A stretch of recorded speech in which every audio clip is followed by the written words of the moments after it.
What's up mga homies? So may panibago na naman tayong project kung makikita nyo sa likod ko. Yan. So itong project natin ngayon is Honda City. So pinakabit nga pala sa atin nila sir is exhaust, headers, and intake. Yan. Kung makikita nyo dito, nilagyan natin siya ng HKS free flow na muffler. Kasi gusto nila boss is medyo paingayin natin yung auto niya. Kaya ito yung kinabit natin sa kanya. Tapos dito naman, ito yung pinaka mid pipe niya kung makikita nyo. 2 inches pipings. Tapos, syempre, may mga laser cut flanges pa rin tayo nilalagay para kung sakaling babaklasin natin siya, madali na lang natin siya babaklasin.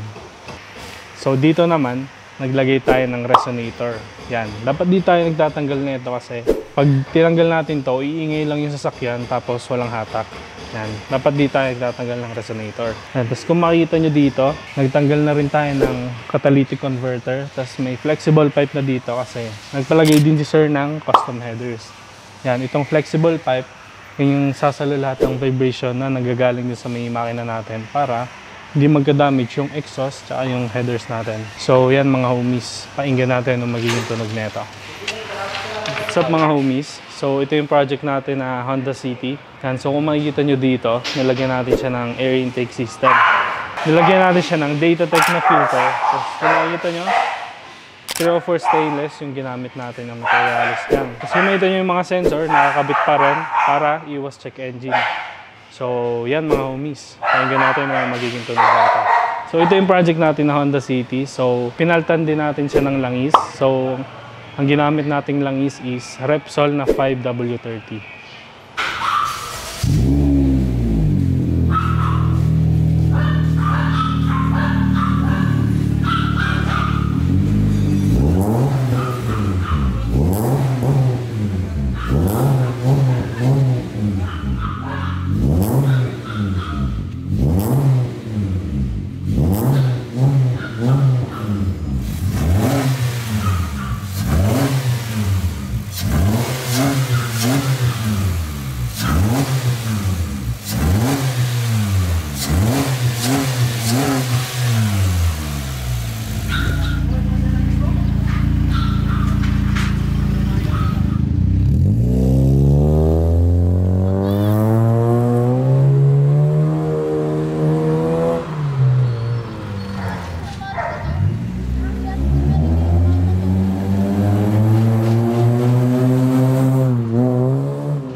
So sir, kamusta yung pinagawa niyong exhaust headers tsaka intake?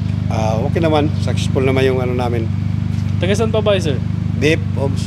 Yeah, yung sila sir ba? Ay, Surigao. From Surigao. Okay, from Surigao pa sila. Karaskal. Okay, dinayo pa tayo dito sa Parañaque. Yung tunog sir, kamusta? Okay. Yung hatak? Okay naman.